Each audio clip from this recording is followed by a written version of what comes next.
meeting's being recorded. It's Town of Westport Infrastructure Oversight Committee meeting for information on the Macumber Loop. We're going to call to order 6:30. This was Pledge of Allegiance. Yep. Pledge allegiance to the flag of the United States of America, to the republic which stands one nation under God, indivisible, with liberty and justice.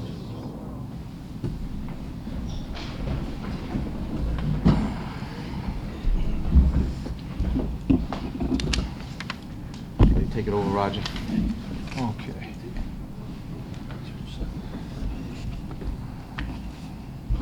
Thank you, Mr. Chairman. Good evening, everyone. My name is Roger Fernandez. Obviously, on behalf of the Infrastructure Oversight Committee, the Town Administrator, and myself, thank you for taking the time to be here today. We've got a little presentation, won't be too long. Just want to talk about the water main work that's taking place right now, and some other initiatives that are on the table. So let's get started. Again, welcome, and prepare this agenda to talk about a couple of things. One is to update you on the progress of the project. The project, again, is the installation of a water main in sections of Route 6 in the town as well. Route 6 being, of course, in the state layout. We also want to give you a brief explanation in terms of how the project is being funded and discuss connection incentives within the service area. So first, I'll start off by defining the service area. The service area in this particular case is the location where water main is being installed. The work has started. The total project consists of about 12,125 feet, with segments of that water main being 8-inch and 12-inch. And the reason why we're installing 12-inch is because the project considered any future expansion. So in Route 6, for example, that's a 12-inch water main. It'll serve as a sort of a water main trunk line. And the section of Gifford Street that's receiving the water main is also going to be a 12-inch. Again, the intent there is to accommodate any future water demands in Westport. So in terms of where we are progress-wise, the project started, we broke ground in November of last year. Ostensibly, all of Gifford Street and Osborne Street has been completed, and the project is now working through some permitting with Mass DOT for the next portion of the work to begin in Route 6. And we're also beginning to look at placing laterals and preparing for service connections, which we'll talk about in a little more detail further down in the presentation. The overall goal is to have the installation complete and operational with all connections ready in the summer of this year, 2025, with final paving and sort of project closeout by 2026. And again, in terms of the rendering or the picture that you see up there, all the locations that have color or are highlighted are going to receive a new water main, and this includes, I should add, East Briggs Street at this point. We added East Briggs to the project based on the available funding.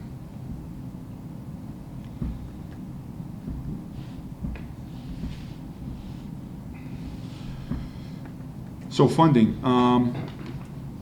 In terms of funding the main installation costs, there won't be any cost to the property owners for that work at all. The water main installation is being paid through a combination of state and federal grants, so there's no local money being applied to the project. So Westport's taxpayers won't face any extra costs. There are no betterments. This should not be confused with some of the budget topics that took place at 2004 town meeting. In terms of connection fees, and again, we'll talk about this a little more momentarily. So operational connection fees apply if the property owners choose to connect to the new water main. These fees are for extending the service from the the main line to the individual properties. So as part of the project, we're installing the water main, but we're also installing what's referred to as curb stops, and we'll have a rendering that'll sort of help explain that. That brings the water main up to, or the service up to your property line. That's going to happen everywhere, regardless if you choose to connect to the water itself, the water main itself. And what that allows is it allows you at some point down the road, if you do decide to connect, you won't have to dig into the road, you'll just have to dig basically up to your property line and connect that water. So when we submit for these grants, you know, we have to identify needs, and we also want to talk to you about why this is, we feel like it's a good thing for the town of Westport. Obviously, we received the grant, that's always good, right? The funding was there for the project, but the intent is to provide better water quality to residents and businesses in that service area. Compliant water. And by compliant water, we know, or you should know, that the water is tested regularly, both in the town of Westport and in Fall River. So it also addresses the PFAS contamination with designated infrastructure to meet those health and safety standards. If you're not familiar with PFAS is a form of contaminant that's found in water. Sometimes it's referred to as a forever chemical. It's detected in some of the services, some of the wells in the area, and because of that, we were able to apply for this grant and obtain funding. So there's also an economic development, we feel. Having reliable water can enhance property values and boost the real estate values. And a small benefit, of course, is it removes the cost of maintaining your private well. In terms of community benefits, new water mains increase the efficiency of fire suppression systems. Now, in this particular project, along with installing the water mains, we're installing fire hydrants. So most folks in this area don't have access to a fire hydrant. So as part of the project, approximately every 500 feet, a new fire hydrant is going to be installed. And what that potentially does is it might lower your insurance premium because water is now reliable and available near your home or business.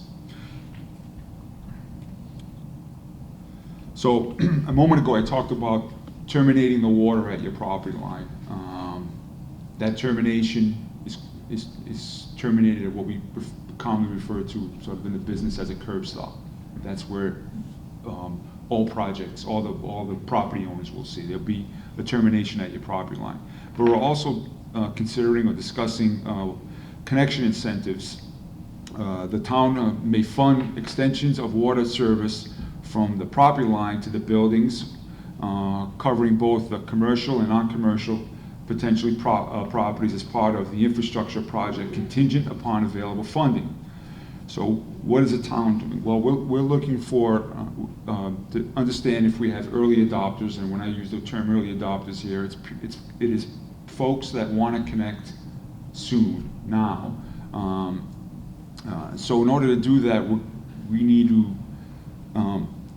understand that there's an interest on your part, and there's a survey here at the table where you can fill out, if you haven't filled one out already, showing that you may be interested in connecting to the water service or the water system. But even if you're not intending to connect, we ask you to fill that out. Just no, there were no interest on your part to connect at this time. So if you wouldn't mind, if you haven't and you're in the service area, filling out a survey at some point. So what does it cover? So it covers the excavation for the service connection from the property line to the foundation, or possibly through the foundation. So again, we're stopping at your property line. What this incentive would do is continue that pipe through your lawn, if you will, up to your home and your foundation, and potentially through your foundation. What it doesn't include I should say, we'll also provide a new water meter up to 1 inch. If you're a commercial property, you might require a water meter of a different size. And, if that's the case, those larger water meters tend to cost more money, and we're trying to establish some equity in terms of how we dole out the incentives. It excludes pressure reducing valves that may be required for some properties. Whether or not your property will require one will be dependent on what you hear from the building department. And what that does is it just assures that the pressure that's coming into your home or business is suitable for your home or business. The last thing important to note is that this incentive encourages connections through a first come, first serve basis based on funds. So once the funds are gone, then we won't, and if you decide to connect at some point further down the road from a timeline standpoint, there may not be funds available to help you with that service connection. And in large part, the reason for that is you should know that when we're dealing with these grants not only have to be committed, but the money has to be expended by a certain time. So it's just not sitting there waiting. Otherwise, it'd be great to be able to put that somewhere for any folks that decide to connect down the road. That's not available to us. We're also working with the contractor with a finite amount of time for doing this work. So the owner's responsibility would consist of interior plumbing costs. They must connect within 3 months of service availability. Otherwise, for deferred connections, again, deferred connections are those folks who decide, I don't want to connect, you're not going to pay anything, you don't have to do anything. In those situations, a curb stop, as we discussed, or shutoff will be installed as part of the regular project, and at the property line, and the homeowner will be responsible for any future work to connect the public water system to your home. So again, if it's at your property line, you have to dig across your lawn to bring that service to your home. If you're a deferred connector, then those costs will fall on you. So what we would need is, as part of doing that work for you, as part of the early adopters, would be to ask you to sign some type of right of entry that just says that you're going to allow us to go onto your property. And then the restoration would consist of a maximum of lawn-related repairs, a little loom, possibly a little seed. If you have hardscape lawn decorations or elements in front of your house, we're going to try not to dig through those, or walls. We'll try to line up that service connection so it's the path of least resistance. But if any of those other things, like bushes, require replanting or repair, this incentive would not cover those costs. So here's a little illustration to give you an idea of what an early adopter, again, early adopter is the folks that want to connect all the way up to their homes on your, let's see, yeah, your left. In this case, you can see where the property line, shown in red, exists, and the town's responsibility in this case would be from bringing that pipe in the road all the way up to your property line and then extending it up to your foundation. If you're a deferred connector, if you're someone who decides not to connect, then we would bring that curb stop right up to your property line. So at some point down the road, if you decided to connect again, you wouldn't have to dig all the way into the road to tap that water main. So some of the key details regarding the connection incentives. The early connection incentives available on a first-time, first-served basis due to limited funding. So we're also applying some equity considerations. So that means the allocation of town-supported costs are contingent upon keeping individual service connection costs reasonably to avoid excessive consumption of funding for complex service connections. So that's a long way of saying if one property costs $10,000 for that work on your property and another property costs $5,000, we can't apply $5,000 to one and give someone else 10, right? So we want to try to estimate some sort of equitable approach to making sure that everyone sort of gets the same value. And generally speaking, if you're a commercial property, chances are that that cost is going to be higher, so there's likely, if the town elects to support commercial properties as well, as part of this incentive, those costs tend to be a little higher. So we want to make sure that we find some equity there.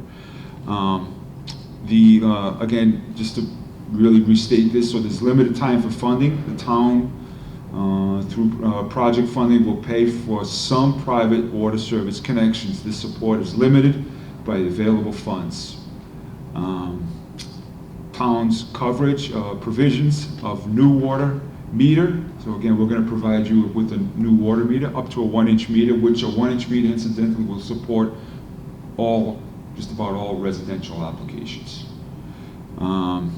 And you, as an owner, if you decide to be an early adopter, someone who wants to connect now, your responsibility would be for whatever interior plumbing costs would be required. So again, we'll supply you with the meter, we'll supply that water line up to your property and possibly through the foundation, depending on the circumstances. It'll be your plumber's responsibility to connect that line to the water meter and into your internal plumbing. If you require, again, an internal pressure reducing valve, that would also be a responsibility of the property owner. And we are looking for some commitment in terms of the time of conversion from your wells to the public water system, which would be what we're targeting 3 months for that connection. So again, future connections after this period must be financed and administered by the property owner. So here's a nice slide that kind of breaks it down a little bit. So your first option is remain on your well. Your water installation, main installation cost is $0. Your installation of curb stop is $0. Installation of your water line from the curb stop to your foundation is not applicable because you decided not to do that. There's no water meter needed, obviously, and you don't have to be concerned with the internal plumbing because there is no internal plumbing that's going to be required. Your option 2 is to be an early adopter, someone who does want that water service connection. We'll again provide the water main installation. We'll provide the installation of that curb stop at no cost to you. And we'll install that water line from the curb stop to the foundation, and we highlight the fact that it's going to be, again, dependent on the complexity of the connection. So no cost of the water meter, and then the interior plumbing, depending, again, on the complexity of your plumbing within your home or business. Obviously, businesses would likely cost more, but we're estimating that would be somewhere in the $800 to $1,500 range. Option 3 is connect to the public water in the future. So you get the water main installation in your road, you get the installation of the curb stop at your property line, and then at some point down the road, if you decide to bring that service across your lawn and towards your foundation, there's an added cost that you will, as a property owner, have to absorb. The water meter, again, there would be no cost there, and then you would still, of course, have to do some of the internal plumbing. So in terms of ongoing costs with respect to being on the public system as an average, current yearly operating cost for a single-family dwelling is about $813 a year, and that's based on the current average consumption and the current rate per 100 cubic foot of water that you can anticipate paying, and of course there's a yearly administration fee that goes along with that. So again, steps for funding. Just bear with me 1 second. Okay, steps for funding. So we'd ask you again to complete the survey. That survey is here if you haven't completed one already. And express your interest one way or the other, yes or no, even if you don't want it. We'd like to know that. And then just await confirmation of the survey receipt and subsequent eligibility assessment based on your responses and project criteria. So at some point, you'd submit the survey and someone would reach out to you. If approved, you'd receive some sort of notification detailing the funding allocation for the specific conditions. Again, we discussed there might be some different complexities And so depending on your project, we talk to you about what we could offer for that service connection. We coordinate with you to schedule that plan and plan the service connection. We would supervise the installation to ensure standards are met and participate in a post-installation review to confirm service quality, to try to make sure that everything was done properly. And final steps would be to address any post-installation issues, or if there are any other items that we would need to consider as part of that service connection. And the last thing would be you enjoy the benefits of the enhanced water service once connected. So again, property owners within the service area, that's where that larger rendering was with all the pipe. The pipe is in your roadway, so you would be in the service area, have received the survey, so you should have received the survey by mail, and determine eligibility for early adopters. For those deferring connection, no immediate action is required. Property owners who choose not to connect at this time are not required to take any action. Again, a curb stop shut-off will be installed at your property line, and any future connection will be at the owner's expense. So we'd ask you that you stay engaged, maintain communication with the town and its officials throughout the process. Early adopters, again, benefit from prioritized service and potential reduction in costs. And the project really does accommodate all property owners. So it offers the flexibility for everyone, whether you want to connect, whether you don't want to connect, or even whether you want to connect at some point in the future. So to that end, I'll open it back up to the chair, Mr. Soares. Another thing that people, everybody's looking at their insurance rates on their houses going up, and like we have the school here that we're going to be bringing fire service into the school. So there's another thing you might want to look into with your insurance companies. Let them know you got a fire hydrant within the proximity of your house now. Jimmy, did you ever get a chance to look into if we were going to have any savings on our insurance? I know we were looking at those issues on the select board. I didn't get back, they didn't get back to me as of yet. We posed a question, we're looking at the school here to see if we'd have some savings with our property insurance as well here for the town, but I don't have an answer. So, I mean, that's another thing on the fire protection, and this neighborhood's kind of densely populated, so you should be able to see some savings on your homeowner's insurance. And again, the service is going to be in front of your house. If you later down the road find that you need it, it's there. But it's not going to cost you anything to get it in front of your house now. Chair, just a couple of comments, quick comments. Again, this is a first come, first serve program, right? If you guys want to tie in and you're looking for the incentive, the sooner you get the information to me and to Roger, the sooner and the better chance you'll have of us being able to provide that funding for your service. There's a benefit to the town. The more people that tie in, the more economical the overall project is, not only to maintain, but to service throughout the years. It also keeps the water moving in the line, which is a benefit as well. So we would like as many people as possible to tie in. And I just wanted to take a step back. The reason why we started this project was we found contamination in some of the public water supply wells. And those are private wells that serve the public, right? So they could be at a restaurant, it's here at the school, they're considered public water supply wells. There was high manganese here. On some of the public water supply wells along Route 6, they found high levels of PFAS. That's what incentivized the state and the federal government to award us a $4 million grant to put this water line in. So that's big. The other thing I want to point out, I believe the contractor installed blue stakes in front of your properties, not along Route 6 yet, but along Gifford Road, Osborne Street, and East Briggs Road, maybe not East Briggs Road yet, but at least Osborne, Gifford, and Greenwood. That is where they're planning on putting the connection. So if you see that blue stake and you feel that it's in the wrong location for whatever reason, your well's on the other side, or there's a septic system there and it should be moved to a different location, you need to let us know. On this survey, there's an email at the bottom of the survey. You can email them and email Roger, and I'll let him know that the blue stake is in the wrong location and we'd like it moved. Please include your name, your address, and your phone number so we can make sure that we get back to you and we can check that off. Again, the sooner you get this information back to us, the better it's going to be for you. Roger mentioned some equity. If somebody's got a house that's back 1,000 feet from the road, they may have to pay a portion of the connection.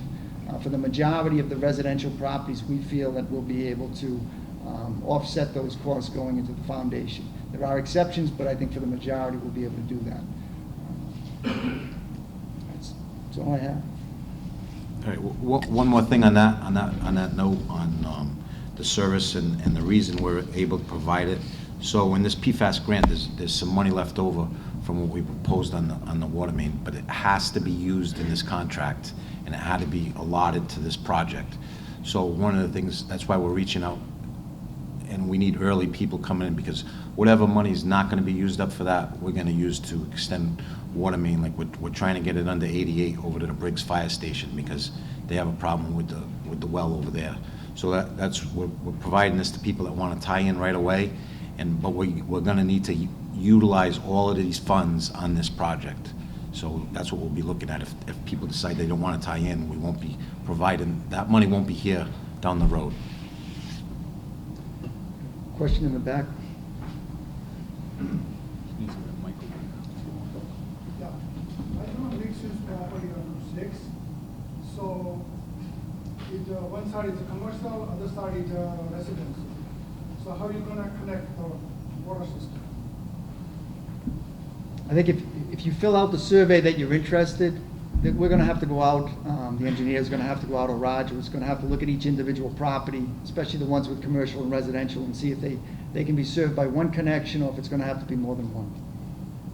Yeah, and second thing is, same time you're gonna decide what kind of meter you're gonna give, commercial or residential, right?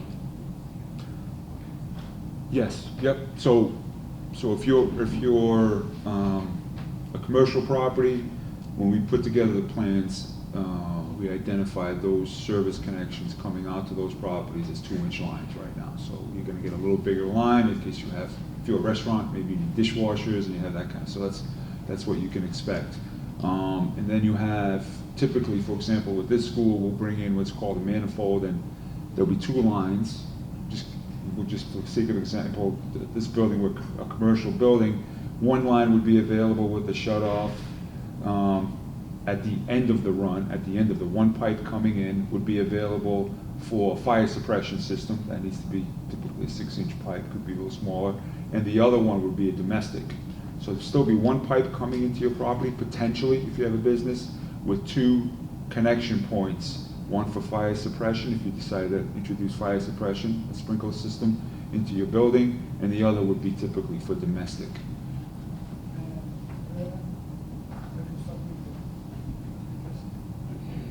Where I have to submit this bill. There's an email on the bottom, you can give it to us tonight if it's ready, I'd be happy to take it tonight, or you can mail it to the town hall. We'll take it. Be happy to take it. Yep. No waste time. Thank you, sir. Nope, not yet.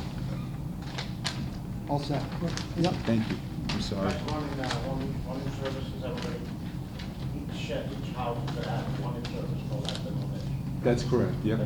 Yes, sir. And another thing that, which I already have this new stick in front of my house, but before they run the service, should they survey the property, know exactly where that meter's gonna be? No, so there was no survey, so what they did is, as part of the installing that stake to determine where that pipe is. They run probably by they look at the well, and they figure Yes. somewhere around there. Exactly. Before they start digging, they Yes. should go inside, find out exactly where they're gonna run that pipe. Well, they identify the location, trying to do a couple of things. Avoid walls, avoid a Right. driveway, go towards your well, and avoid a septic system. Exactly. And that's the limit, based on what you can see from the roadway, that's the limit of the information we could have gathered. But, as Mr. Hartnett said, if you see the stake, and as property owners, you have more information, say, hey, no, that needs to be 10 feet this way, Roger, or 10 feet that, that's not a problem, we can make that move.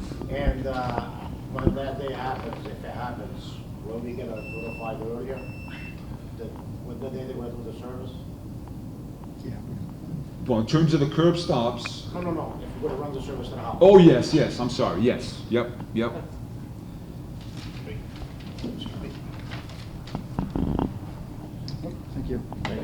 Roger, I'll say one thing. The service is not gonna be run to your house unless you request it. And there's a lot of people here that didn't take surveys.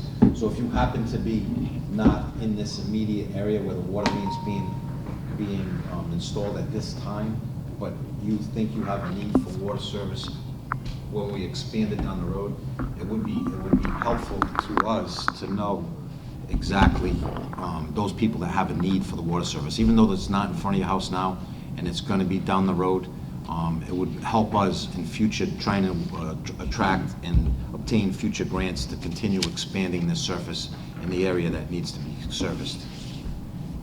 Do you want? Sure. So, Is all of the $4 million in grant money in hand? And if not, is Good there question. any risk that it might be subject to the federal funding freeze that's It's a very good question, right? So we don't have, it's a reimbursement program. We have a contract with the state, with Mass DEP. They've awarded a contract to the town stating that they would reimburse us up to $4 million for this work. So the work's been approved through this program. I know there's been an order that was issued today on a lot of the federal funding. We're gonna have to wait and see. We sent up reimbursement today for the expenses that we have to date, and we'll have to see going forward. I'm hopeful that it's not gonna impact this project. You never know.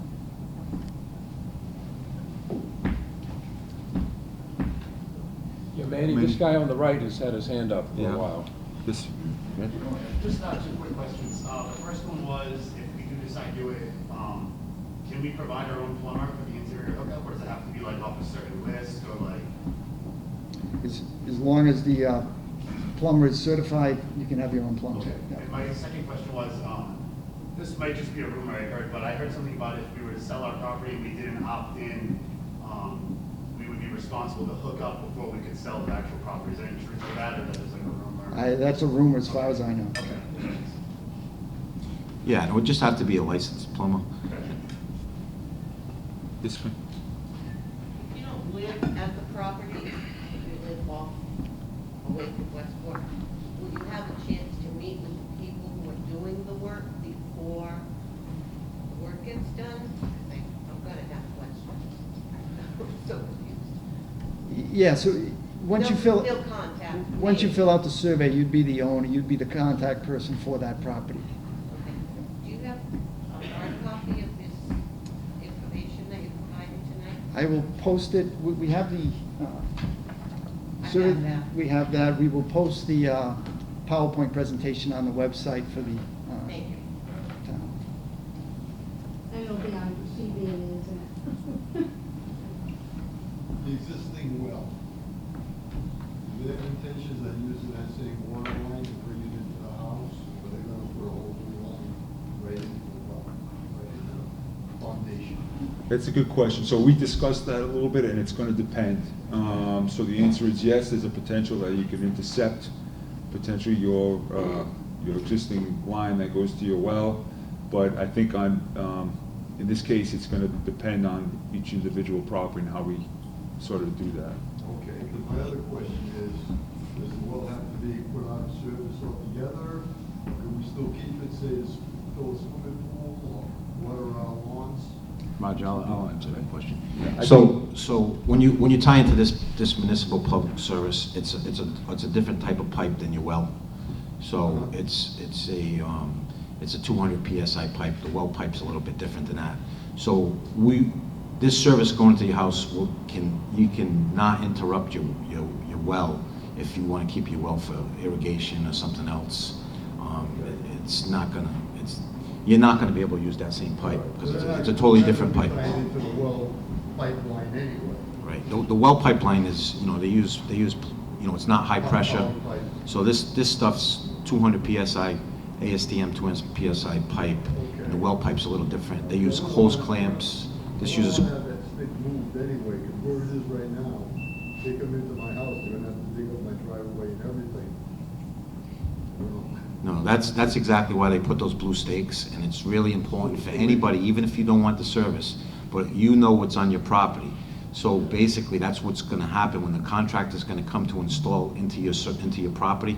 You're gonna have to, things that they don't know that aren't on the, you know, stuff at the town hall and stuff, your as-built for your own personal property, and you know what you buried in the property, how you got your stuff in the property, you're gonna have to let them know. So I can discuss it with somebody before. Yes, yeah, they're gonna have to, because they have separations from the sewer, you know, from your septic.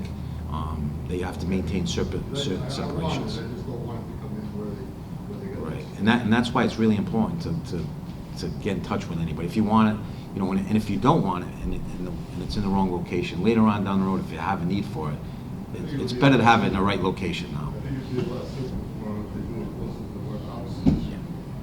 Okay, thank you. So I'd suggest on your survey form, if you can just write on the top, move stake, or just, you know, just so we know, give us a heads up, and you'll have an opportunity after that as well, but at least we'll know. We already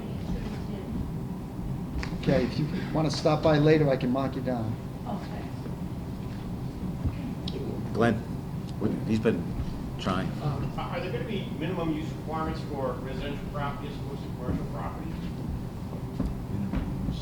Not quite sure I understand. So you identified on there, you know, what the average use was for residential property for, you know, yearly use. Would there be any differences between minimum requirements such that you're gonna get billed a certain amount whether you use the water or not, whether it's for residential or commercial, so you expect to do that? And the second thing is, so Manny, I heard you say that they can clearly maintain use of their well, you know, if they get connected to the system. Well, I mean, the only person, so if it would be considered, you know, if you have contamination in the well, it's non-potable, and you can't drink it, but it doesn't mean you can't use it for irrigation and so forth, because if sewer comes down the road later, you got sewer user fees, and you really probably wouldn't want to use the water for that, but if it's, you know, you got drinking water standards, and then you got, you know, irrigation, you know, you could possibly use it for irrigation, but it'd have to be labeled non-potable and so forth. I think the Board of Health would have to, you know, if it really had a lot of contamination, you'd probably have to abandon it, but if it's not really that bad, it's not gonna be a problem.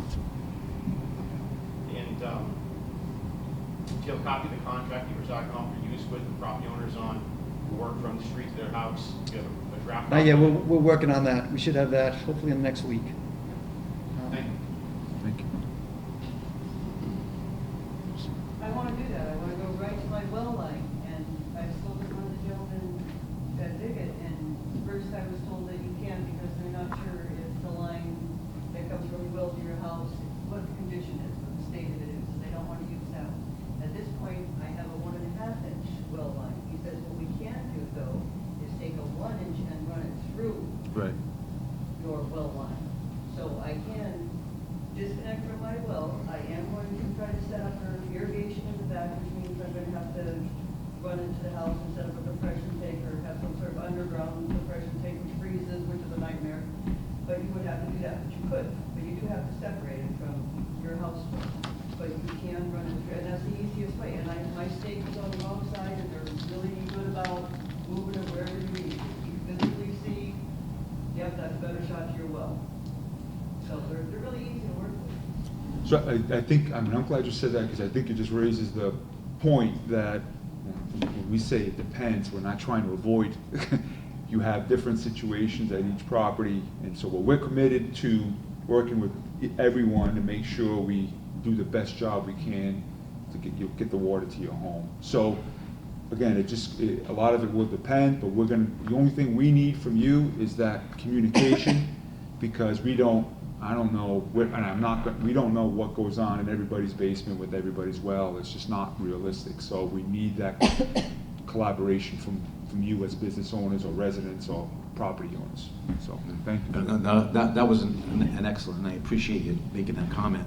So one of the other things on that is they can, if you determine that you didn't want that service and you wanted to come in the same location as well, like what you said, there is also a possibility with this company, this is all they do, and they do, you know, you go into areas where they're redoing lead services and stuff, and what you said was, if they go down the same line, they can actually pull the service through your line, even if it was a different size, and that would prevent all the disruption in your lawn, which under this contract, they'll be fixing all that stuff anyway, but it is better if they could just pull it through the front yard, yes.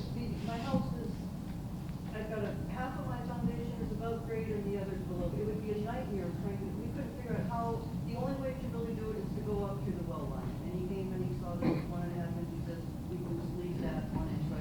Yeah, they can actually, if they can get a line through it, they'll pull it right through in the same spot. It doesn't have to be sleeved, but they can pull it right through. Yep, easy enough. Mentioned blue stakes. Bricks, I only noticed them on one side of the street. Any particular reason? On the other side, Go ahead. What street was that? East Briggs? He's on East Briggs. You said you're on East Briggs? Yes. Yeah. I noticed blue stakes on the house. Fire hydrant, you think they want to stake down? Did you, I'm sorry, did you say you saw blue stakes out there? Yeah, yeah, East Briggs Road, there's stakes on one side of the street, but not on my side. The only, that Jim just brought up a good point, it might be just them locating the fire hydrants, locations for the fire hydrants, or they didn't finish East Briggs Street. So it's one of the two things, to be honest with you, I'm not sure which one of those two it is. But but East Briggs Street might not be completely laid out for the service, well, I know they're not laid out completely for the service connections yet. But it will be, yep, yep. I got a question. On option 2 and 3, which is now or later, let's say you go on option 3, which is gonna be later, the stop will be up to the edge of your, what they call private property. Will you need a police detail to dig up your yard and bring the water line in? Or that's something the homeowner can handle themselves? Normally, you don't need a detail for that.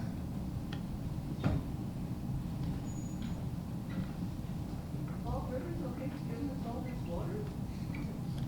Well, right now, we're renegotiating our contract with Fall River. So they have the water to supply us. And one of the things in this is gonna give us a threshold to negotiate a better rate for the town on what they've been charging us in the past. And it's a plus for us, and it's a plus for all the existing customers that we now have, like on Davis Road and stuff like that.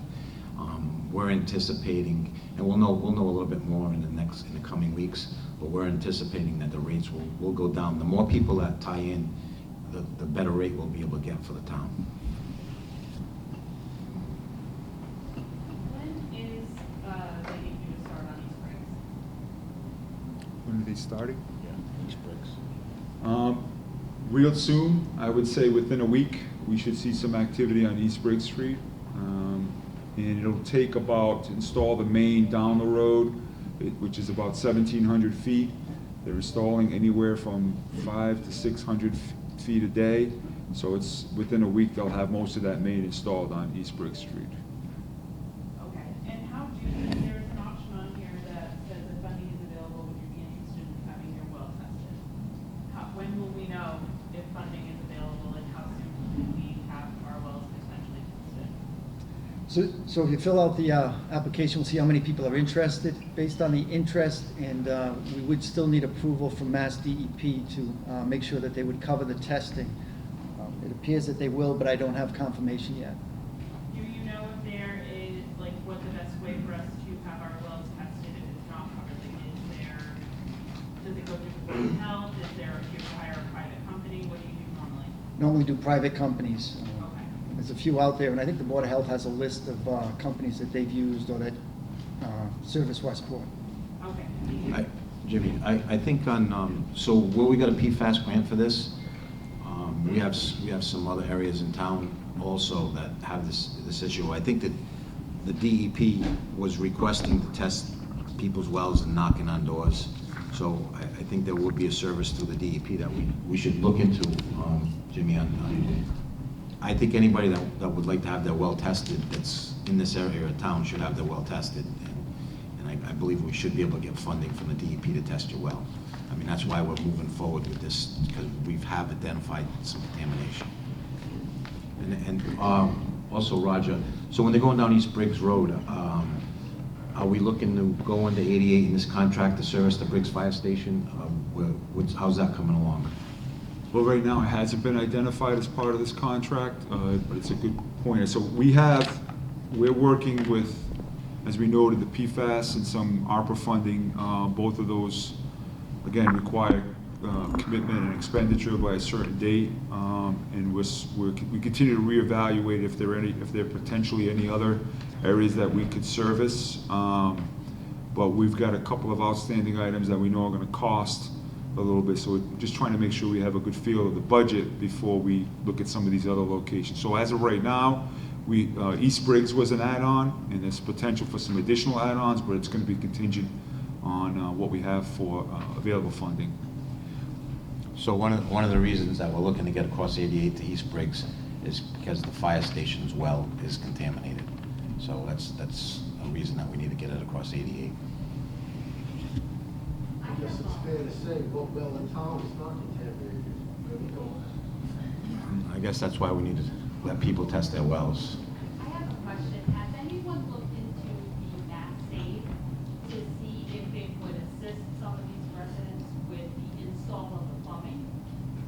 Because of the high efficiency, better for the electricity.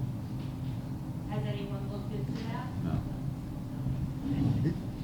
The answer, I guess, is no. We have not looked into that.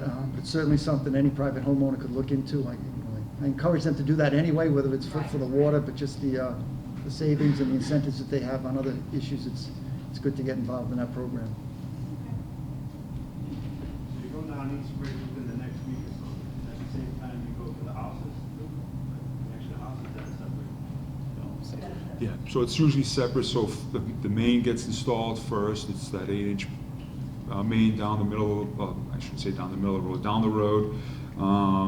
They'll complete that and then circle back and do any laterals.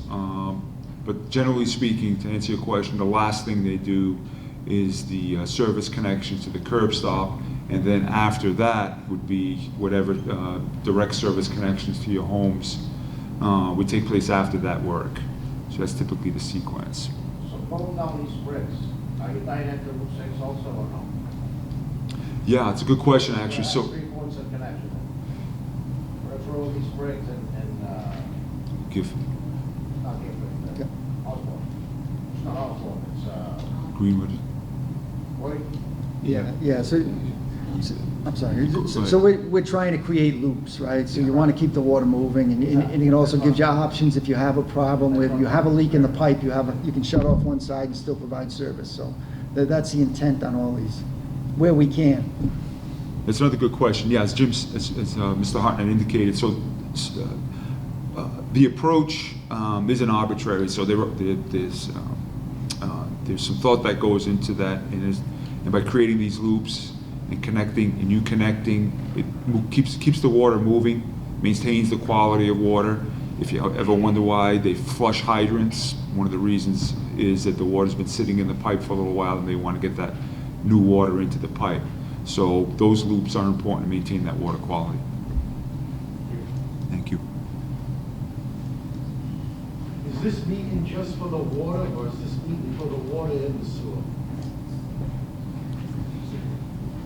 Well, this is an informational meeting for people to connect in, and we're, like right now, one of the things was this whole PFAS grant was for because of the identified public well supplies, and the private public well supplies that tested, and they found the contamination, so that's why the DEP got involved and said we need to do a grant. And at that time, we realized that we had problems here, so we did the testing here, and we need the service here, and we got Briggs Fire Station. Then we're getting calls from some residents, they having problems with their water. So that's why this was called the Macumber Loop, but it was really to go down Route 6. We're not in Route 6 right now. We're having some issues with our design, with the design with Kleinfeld, that some things didn't meet Mass Highway specs. Like the gentleman with a service on Route 6 and wondering how they're going to tie it in. So one of the things that Mass Highway's telling us, they want the hydrants out of the middle of the road. They want the main in different locations. And our design engineer is trying to work those things out right now so that this contract can continue down Route 6.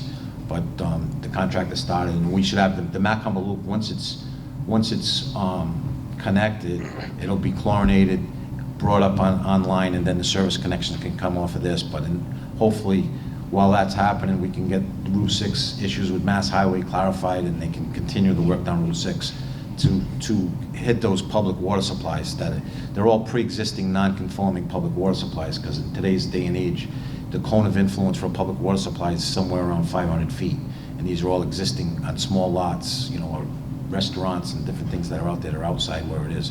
Like the restaurants before, say, Westport Credit Union, all those commercial properties are already tied into the service from Fall River. The restaurants after that are all on private public water supplies. Because the only thing that could spark my interest is if you were gonna run a sewer pipe down Route 6, which is called the trunk line, you'll need to extend the water line, I believe, up from Oakland down to almost to the Dartmouth line. Yeah, I think we're looking as, this PFAS grant was bringing it right up to Washington Street, and we think that we might have enough funds to bring it right to the Dartmouth line, which would bring it closer to other places that we have issues. You know, you got Nokochoke Village, that's, you know, it's a housing project. Compliance with the sewer line.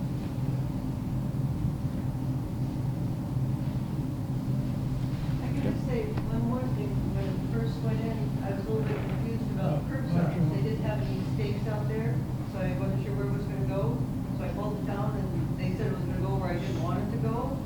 So I was really worried when but they don't put the curb stops in when you're running the main line. They put that in later, right? So you don't have to worry about where your curb stops are going when the main line is going in. That's in, and when you're gonna connect, now you need to worry about where you are. So even, all I'm saying is, even if you don't want to connect now, you might want to make sure you got your curb stop where you want it for in the future. So that if you do have to dig a ditch, it's where the easiest way to get to your well would be. Yes, when they install the main line, like we were saying before, is they're gonna pressure test it, chlorinate it, flush it, and it'll be online at that point, and that's when services will be connected after that. The services are tied in when the line's already pressurized, and it's called wet taps, and they'll tie them in that way. So can you clarify, this meeting's about the water line, the water loop, and the water service connections. It's not about the sewer that's being proposed down Route 6. Is that Correct. This is about offering the residents along this line a way to tie in. If they want to tie in now, that's what we're looking to use up as much of this money before we use it to run more main down Route 6 versus anybody that has a need and they want to do it now, because the one thing that we do want is we want as many customers as we can. So when we get the water usage up, it brings us above that threshold in Fall River, which this neighborhood should do that. That will lower our rates in our negotiation coming up in the next couple of months. That we've been working on this with Fall River for about 7 or 8 years right now, and we've been charged a higher rate because we didn't negotiate with them yet. So So with regard to the design of the water line going on Route 6, are those plans available for where it's now being proposed? Because original plans that I have from our earlier discussions on the sewer showed the water line and the sewer line. And it was some information that I had and I was relying on. Now I'm hearing that the water line might be in a different location. I just want to make sure I understand where that's being positioned in relation to the sewer line. That was proposed, but I understand it's not currently being further at this point, right? well, this is so the water main part of this, the whole project, North Westport Sewer and Water, trunk line down Route 6. This water main's for that. The problem with the Route 6 installation of the water main now is when we went for our utility access permit, it doesn't meet Mass Highway standards. So now they're working with the engineer. We just, if you noticed, they did some test pits at the Bread and Cheese Brook for that culvert, the aqueduct that goes from Lake Nokochoke to Fall River. They were looking to possibly sleeve under that because they believed there was ledge in the under the Bread and Cheese Brook. But the utility company out there doing the geotech work found that there's 20 feet of sand underneath the Bread and Cheese Brook, so it's no problem to push the water main where it needs to be. So one of the problems with Mass Highway standards is they have separations to sewer and water. So if you have a proposed location for sewer and water, you have to make sure that the water main is put in the right location also. And so I think that's part of the problems right now. I didn't review all the reports on shops on what was the issue, and some of them, like, they want all the fire hydrants out of the middle of Route 6. I don't know whether they want to have a water main on both sides of Route 6. You know, that might be an issue, because unfortunately our engineer didn't talk with them before they did the design. We just went in to get a permit when we needed utility access, because the access is where the town is water commissioners, and we're the ones that have to apply for the utility access in Route 6 to our water main. And when we did that, Mass Highway kicked it back because our design didn't meet their specifications.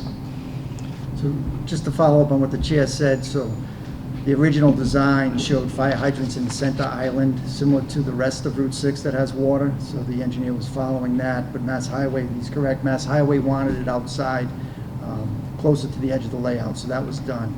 As far as the plans that you received, they're almost identical. If they're not identical, the water is in the same location. The hydrants may have moved, but the water line is in the same location. So the issue with Mass Highway is not location of the water line, it's simply with the fire hydrants and where they're positioned. Yes, it's the fire hydrants, and we're trying to agree on a way to get under the culverts there at Bread and Cheese Brook. The other comment that they had was they wanted the water line down 5.5 feet instead of 4.5 feet. So we made that change as well. So that was another Mass Highway specification that Kleinfeld had incorrectly. So my property abuts the Bread and Cheese Brook on two sides. So what does that mean for the water? I'm confused here. No, it won't affect you. This was just We're Mass. right on Route 6. Yeah, this was just Mass Highway standards. The service will be in front of your house. The curb stop will be in front of your house. It's just how we, they were also entertaining the idea to try to use the existing sleeve in Route 6, which is a 42-inch RCP pipe, to sleeve the pipe under the Bread and Cheese Brook. There's not a need for that. It'll be able to be put in the location that they originally designed because the geotech work's shown at the sand. It's not like that's faulted in any way. Well, we have to make sure that it's designed to Mass Highway specs, it's their roadway, and they won't let us do the work until we meet their specifications. Just want to make sure that folks understand that if we put the pipe this way, that way, upside down, when you go to your property line, we'll figure out how to get that water to your property line at a location that makes sense. And then we'll navigate all the other stuff in terms of where the water line goes in Route 6 or Gifford. But the important thing for you to focus on, I think, is to make sure that the service connections going to your property make sense. We need your help with that because we don't know all the inner workings of your particular home or building. So the rest of it, you're in good hands. We'll figure that out. Thank you. After the project is done, do you guys have any idea of what's going to be the set of pressures on that pipe? Just say I'm that sorry, again, what was the please. question? After the project is done, you know what's going to be the set of pressure inside the pipe? Yeah, so we've, another good question. You must be in the business. We tested, we mentioned in the presentation the potential need for pressure reducing valves. But as we've been installing the water main, we've done periodic checks of the pressure in the pipe. So typically we want to be below 80 PSI in a residential application, even 80 is a little high. So right now we've tested on Gifford at CVS and at 115 Gifford, and we're ranging right around 72 PSI. That's a long way of saying that's exactly where we want to be, and we're going to continue to take those measurements. There may be some locations, and we'll let you know if you happen to be one of these locations that may require a pressure reducing valve. And all that is a small device, that would be in your basement, not terribly expensive. They actually sell them at Home Depot and Lowe's, somewhere in the range of $400. That would just make sure that the pressure coming into your home isn't too high, because all the fittings and all the stuff that's in your house is rated for a certain pressure. But for most folks, I'm thinking, and we're going to continue to develop that information, you're probably not going to require one, but we'll let you know if you will require. But 72 PSI is to answer your question. The north side, are you going to be in and out of any of those small areas there on the north side of Route 6? Say that again, Rudy. Tree and, I believe are you going down Johnson or no? Well, right now, this grant was to extend Route 6, and Off Route 6. right, we want to get everything, all the main that's going to be installed in Route 6 out of the highway layout, and that'll be. I'm taking it, you're not taking care of any roads that are going off except the Greenwood and the Osborne. Right, at this time. So like if you have a location that's on that main and you're a side street off the main and you have a need for water, because one of the things that we're gonna need to do is we wanna, like some of the other towns, you every year, you apply for grants, say, we need to do this street. It's already out of the highway layout, we don't have to deal with mass highway connections. We can take each individual street and neighborhood on an as-needed basis and say, hey, we need to put our resources here to help out these homeowners that need the service. My other question is the water going into it down in the middle of the highway? No. So. Yes. Yes. So Manny. whoever inherited. Yes, Not the middle. it Not is. the middle. It's going down the, Within the island. within the island. It's gonna go down the island? It's going down the And I island. said, why is it that the town is taking responsibility of the fire hydrants? I mean, you're saying they want the water on the center, but then you want the hydrants on the side, so that's what my understanding is. Am I correct? Well, the reason they want the hydrants outside the highway layout. So the water main's gonna be in the island, because that's the easiest way to put it in. So it's gonna be in the island, but there's also a proposed sewer line in the island, so you need a separation from the sewer line in the island. So that's gonna be maintained, and they're still gonna put the water main down the grass strip. But But they, at what point shouldn't the state have a little stake in this? If they're gonna move these hydrants from the center, they don't want them on the center of the highway, where they're at right now. So, Shouldn't they be responsible as well to get into the well, site? the problem with that is it's our pipe. That's gonna raise a whole other life. so we're not moving any existing hydrants. The hydrants that are gonna be outside the island will be the new hydrants, so it's not gonna be an issue. We're just gonna stub to the new hydrants from the main in the center of the island. So you're not gonna have any additional, you're saying you're not gonna have any hydrants down the center of Route 6? That's correct. So you're gonna have it maybe where it comes down from Osborne Street, you might have one there, maybe Greenwood, right? Yeah, so they have the distance where the hydrants were, so they're, like we were saying before, Kleinfeld designed the system with the hydrants down the middle, like what's existing. And then when we applied for the utility access permit, Mass Highway reviewed it and said, no, you have to remove the hydrants outside the highway layout. So the water main, like the existing water main in Route 6 now belongs to the town. It's our pipe work.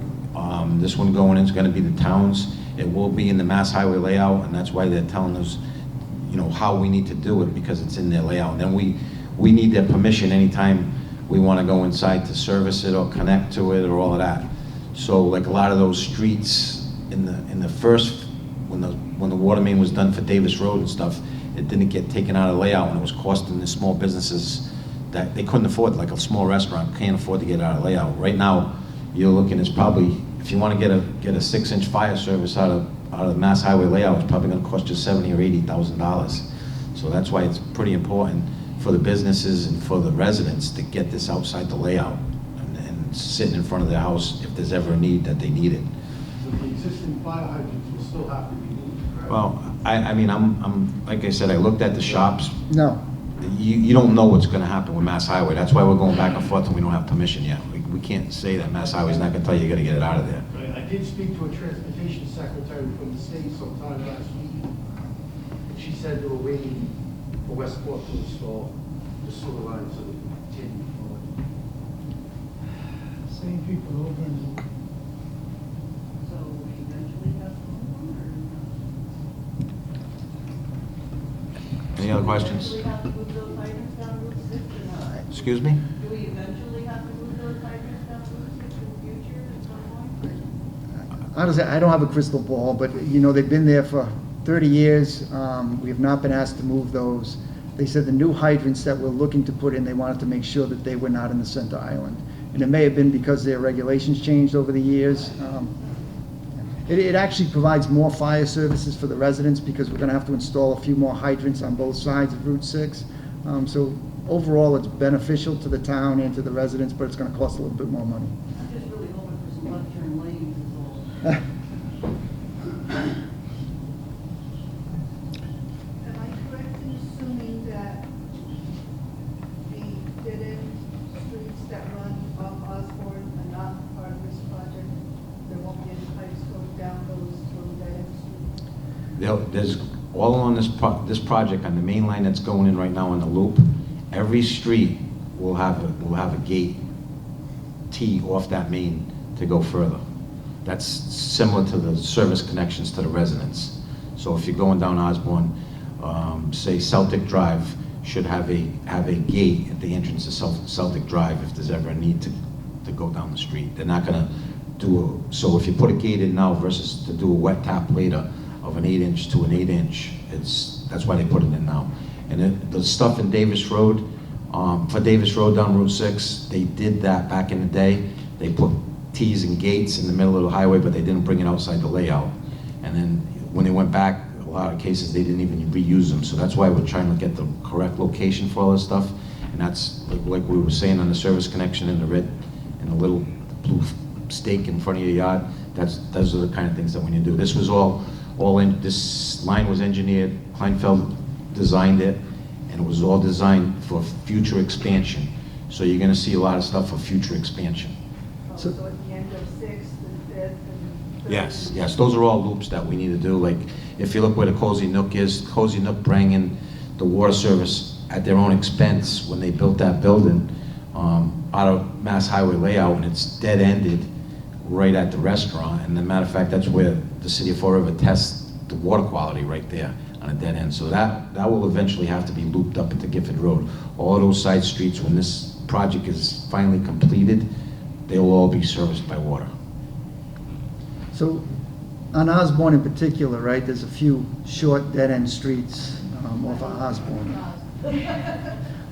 What I would suggest is that you fill out the survey and express your interest. As the chair said, we're going to be stubbing into each one of these side streets. And if it's close enough to the stub, you may be able to tie in without extending the main further down the road. So fill out the survey and it'll be something we can take a look at. You mentioned the hydrants on Route 6, I'm about 3 years old. You know what kind of pipe is up there? Gas line, doctor line, what type of pipe? The Route 6 is all, it's all ductile iron. So there's also the aqueduct, like I said, was a 42-inch RCP pipe that was draining back into the Wataupa. That's right in the center of Route 6. The ductile iron that was put in, I believe Cardi actually did the work back in the early 80s. And that was also for the same thing for PFAS. And they handed out drinking water to the residents, bottled water, and those residents are all tied in now. Okay. What will the service line for homes be made out of? It's going to be PVC. Do we have a Renaissance person working, from the town, consulting with the state on any of this project? Well, Roger's our project manager. He's right here tonight.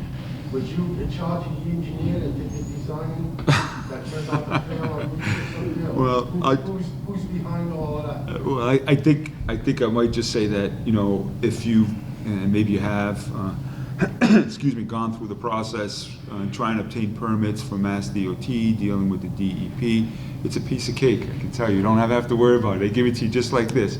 The truth is, sometimes it's depending on who's still there, meaning the folks that maybe have retired are a little easier. As you get to some of the newer folks, they become a little more stringent. Definitely, some of these things I would agree with the chairman that maybe could have been caught, but a lot of these things are just curveballs that came at us. Usually you can break that down by saying, speak to the person in charge. Because we raised a couple of good questions here tonight. Do the fire hydrants have to get moved? That's really a yes or no question. The other half is Route 6 a shovel-ready project for both sewer and water? I think we discussed a problem somewhere around the bridge side of it. The permits were supposed to be put in place last June, so we're running about 7-8 months behind schedule at this point here. I guess that's one way to look at it. Another way to look at it is the town's gotten about $5 million worth of grants. We're presenting something to you that would bring the water right to your property. The project is ahead of schedule in terms of Gifford and Osborne. I don't know, it's the largest grant, I think it is the largest PFAS grant that state's issued. But it is, these projects are not without their challenges. It's just not, it's possible. They all have their challenges, but I think we're drawing closer to getting the thing completed, and I think overall it's a good thing, right? I hope. So who would be the person to speak to that's handling the upper hand on the state half of it. In other words, who's the person you're supposed to be consulting with, besides the engineer that we've hired, say for instance? So, go ahead, you want me to? So, obviously, we're working with Roger. Roger's been involved in this on a daily But basis. he's not the state though. I'm asking the question is, who are you dealing with in the state that we've ended up in these big signals that we've got here? So the state has I don't want to say it's a new process, but it's been a revised process, right? So you don't really talk to anybody at the state. You file everything online. You file through the SHOPS program. You file a permit. That permit gets distributed through a number of departments and agencies at the state. You know, you can have environmental, you can have geotech, you can have traffic, you can have, there's probably half dozen to a dozen agencies. They submit the comments back to the engineer responds to those comments through this SHOPS program. They comment again, comes back to the engineer, they respond to those comments. You send it back, they comment again, and what happens sometimes is the people that commented originally are no longer there, and you have new people that are reviewing it, and they're coming up with different comments. So we've been pushing to get this done for, over 6 months now. We challenged a couple of the comments. We wanted to put the water main in at 4.5 feet instead of 5.5 feet because that's where it was designed, and it fit better with the aqueduct and the sewer line, so we pushed back on that. Mass Highway said, stop pushing, we're not gonna grant it, so we gave in, and we redesigned it for the 5.5 feet. So we've been working with Mass DOT, but it's a process, and it's not just us. Anybody that files these permits with Mass DOT, they have a very intense and very extensive review process that they submit to a number of departments, and it's not easy. They have some very difficult regulations. I've worked with Mass DOT on a number of state and federal projects, and some of these things take 3 to 5 years to design to get them through the Mass DOT process. It's just the way they work. When the project's done, when they give that permit, every box is checked, every I is dotted, and you know it's right, but to get there, it's a struggle. But we're getting there. I think we're pretty close. We had a meeting with Mass DOT about 3 weeks ago, and it's difficult to get a meeting with them.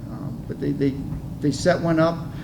They know what our situation is. They've been trying to work with us. The last time we sent comments back in, they got back to us within a week, which is very fast. So I think they know the importance of this project, and they're trying to get it done as quick as they can now.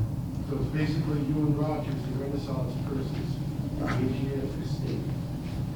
Is that correct? I don't know if I would say that. We're doing what we can. Well, the select board, we're the water commissioners.